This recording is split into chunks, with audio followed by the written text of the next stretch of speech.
The Gospel according to Mark is one of the first accounts of the life of Jesus, and our earliest historical traditions link this book to a Christian scribe named Mark, or John Mark. He was a co-worker with Paul and a close partner with Peter.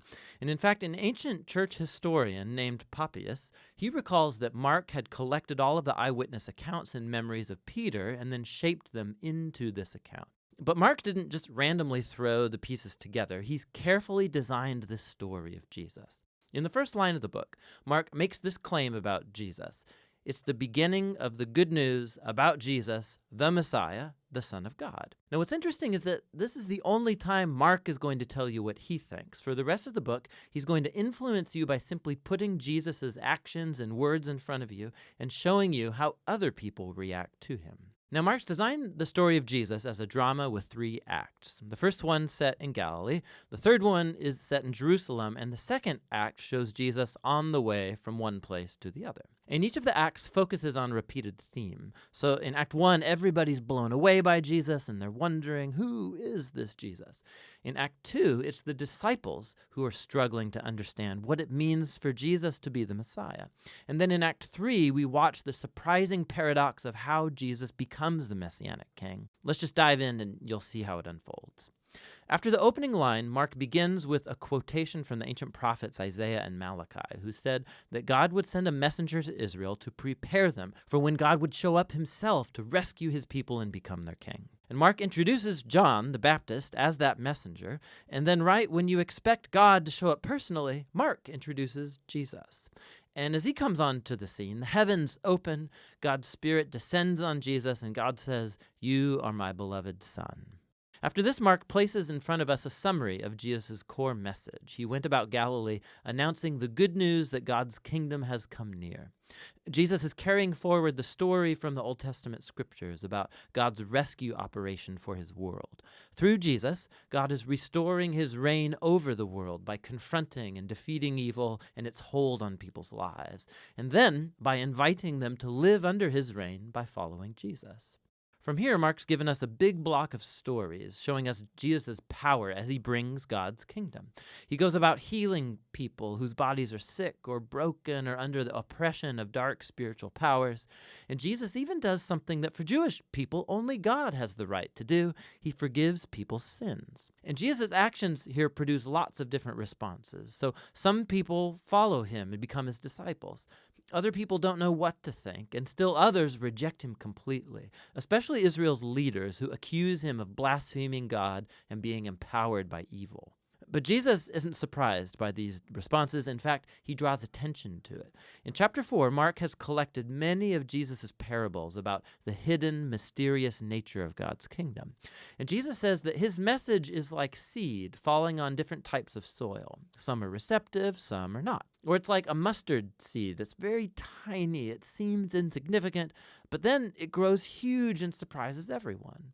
Jesus' point is that he really is the Messiah, bringing God's kingdom, but it doesn't look like what anybody expected. And this growing confusion about Jesus among the crowds is connected to a key idea Mark emphasizes at the end of Act 1, that even among Jesus' disciples there's confusion. Even they are struggling to grasp who Jesus really is, and that brings us to Act 2. It begins with a crucial conversation. Jesus takes the disciples aside and he asks, "Who do you all say that I am?"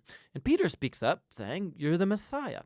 But it becomes clear that for Peter, this means that Jesus is a victorious military king from the line of David who will rescue Israel from the Romans. But for Jesus to be the Messiah means that he's the suffering servant king of Isaiah 53, who will bring God's rule by giving up his life in Jerusalem. And the disciples, they don't get it. They think following King Jesus is going to mean fame and status and importance, and Jesus makes it clear that following him is actually like dying, like carrying your own cross. It means rejecting violence and pride and selfishness and giving one's life out for others in acts of service and love. He has the same conversation with them 2 more times, and it all culminates in Jesus' important statement that the Son of Man did not come to be served, but to become a servant and give his life as a ransom for many. The disciples still don't get it. They respond in confusion and fear. And so here in Act 2, Mark has placed another key story that echoes the book's introduction. Jesus takes 3 of his disciples up to a mountain, and he's suddenly transformed. He's radiating with light and glory, and a cloud envelops them. Now, this is just like the glory of the God of Israel that showed up long ago on Mount Sinai. And then the 2 prophets who stood in God's presence on Mount Sinai, Moses and Elijah, they appear next to Jesus as God announces again, "This is my beloved Son." Now, by placing this story in the middle of all these conversations in Act 2, Mark is making an astounding claim that Jesus, God's Son, is the physical embodiment of God's own glory. And in Jesus, the glorious God of Israel is going to become king by suffering and dying for the sins of his own people. It's a puzzling claim that confuses and scares the disciples as they leave the mountain. Which brings us to Act 3.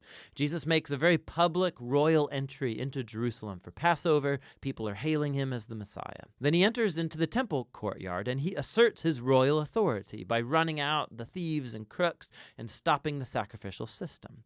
Then this kicks off a whole week of Jesus debating and confronting the leaders of Israel, condemning their hypocrisy, and so they set in motion a plan to have him killed. And Jesus warns his disciples, predicting that Jerusalem and its temple will be destroyed within a generation, and his disciples will be persecuted just like him, until he returns one day to bring God's kingdom fully over the world. And it all leads up to the final night. Jesus has his last Passover meal with the disciples, a symbolic meal that told the story of Israel's liberation from slavery through the death of the Passover lamb.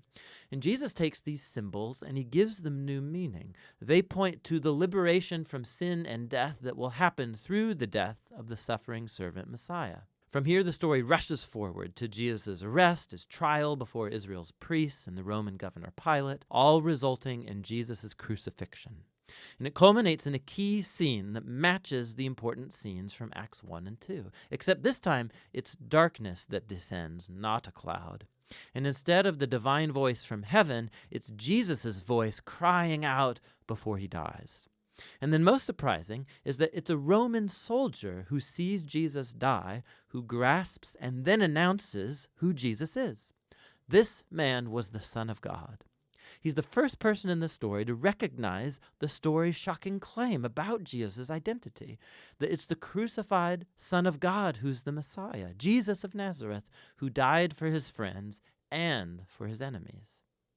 After this, Jesus' body is placed in a tomb, and on the first day of the new week, 2 women from his disciples come to the tomb, and they discover that the tomb is empty, the stone's rolled away, and an angelic man informs them that Jesus isn't here, that he's risen from the dead. And so he orders them to go and tell this good news to the other disciples, that Jesus is alive, that he'll meet them back up in Galilee. And the women, they're freaked out. Mark says that they fled from the tomb in terror, telling no one, for they were afraid. And that's how the book ends, with Jesus' disciples showing the same kind of fear and confusion that concluded Acts 2 and 1. Now, if you look in your Bible, you'll see that the Gospel of Mark has more to its ending, where Jesus appears, he speaks to his disciples, but there's also a note there telling you that that ending is not part of the original book, that it's only found in later, less reliable manuscripts. Now, it's possible that the original ending got lost, or that Mark actually never finished writing his account, but it's more likely that this abrupt ending is intentional to make a point. The entire story has focused on the shocking claim that puzzled Jesus' disciples from beginning to end, that it's the suffering, crucified, and risen Jesus who's the Messiah, the Son of God. That God's love and upside-down kingdom were revealed as Jesus died for the sins of the world. And so this story ends without closure, and it forces you, the reader, to grapple with this very strange and scandalous claim about Jesus. And are you going to run away like the women? Or are you going to recognize Jesus as your king and go and tell the good news? And only you can answer that question. And that's what the Gospel of Mark is all about.